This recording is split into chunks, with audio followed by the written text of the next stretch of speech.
ভাঙাচোরা সড়কে নাভিশ্বাস অবস্থা গোপালগঞ্জ সদর উপজেলার ৮ গ্রামের হাজারো মানুষের।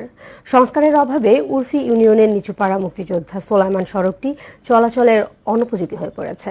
খানাখন্দে ভরা সড়কে প্রায়ই ঘটছে দুর্ঘটনা। আর শিগগিরই রাস্তাটি চলাচলের উপযোগী করে তোলার আশ্বাস দিল এলজিইডি। গোপালগঞ্জ সদর উপজেলার উর্ফি নিচুপাড়া মুক্তিযোদ্ধা সোলাইমান সড়কের বেহাল দশা দীর্ঘদিন, অথচ ৩ কিলোমিটার সড়কটি ৮ গ্রামের মানুষের চলাচলের একমাত্র মাধ্যম।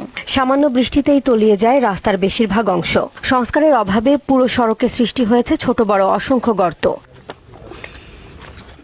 রাস্তাটির এমন দৈন্য দশায় ভোগান্তির শেষ নেই এসব গ্রামের মানুষের। হাসপাতালে পৌঁছানোর আগেই মুমূর্ষু রোগীর মৃত্যু ঘটছে সড়কে।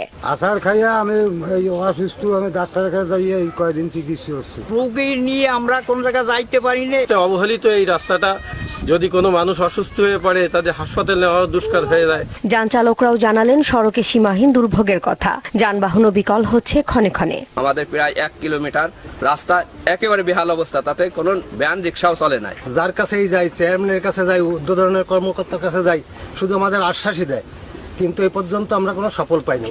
সরকারের কাছে অকুল আবেদন যে এই রাস্তাটা বেবালি অতি শিগগিরই সরকার এটা গ্রহণ করে আমাকে করে দেয়। আর সড়কটি দ্রুত চলাচলের উপযোগী করে তোলার আশ্বাস দিলেন এলজিইডির জেলা নির্বাহী প্রকৌশলী। প্রথম কিলোর কাজ, কার্পেটিং এর কাজ চলমান আছে।